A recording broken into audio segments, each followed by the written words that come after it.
রোশনাই সিরিয়ালের আজকের পর্বে তোমরা দেখবে এখানে রোশনাইকে একা পেয়ে আরণ্যক তার সঙ্গে কথা বলতে আসে।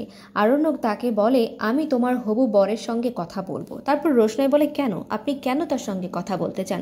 আপনি আমার বিয়ে ভাঙতে চান? তখন আরণ্যক বলে, তোমার কি মনে হয় আমি তোমার বিয়ে নিয়ে পড়ে রয়েছি? আমি একদমই এই কথা জিজ্ঞেস করতে আসিনি। আমি তার সঙ্গে কথা বলবো যাতে সে তোমাকে পরীক্ষা দিতে দেয়, কারণ তোমার তো এখন ফাইনাল ইয়ার চলে, আর একটা দুটো পরীক্ষা দিলেই তুমি তো এই ইয়ারটা পাশ করে যাবে। তো শুধু শুধু তোমার পড়াশোনার ক্ষতি কেন করবে? তখন রোশনাই তাকে বাধা দেয়। রোশনাই তাকে বলে, না স্যারজি, আপনি ওনার সঙ্গে কথা বলবেন না। আমি চাই না আপনি ওনার সঙ্গে কথা বলুক, কারণ আমি জানি না তার মনে কি রয়েছে। যদি এই কথা শুনে সে আমার সঙ্গে বিয়ে ভেঙে দেয় তখন আমি কী করব? আর আরণ্যক তাকে বলে, তুমি তোমার বিয়ে নিয়ে এতটাই চিন্তা করছো যে তুমি তোমার ক্যারিয়ারের কথাও ভাবছো না? তোমাকে বুঝিয়ে আমার আর কোনো লাভ নেই। তারপর রোশনাই এখানে তাকে বোঝাতে থাকে যে কেন তার উচিত নয় অবিনাশ বাবুর সঙ্গে কথা বলা।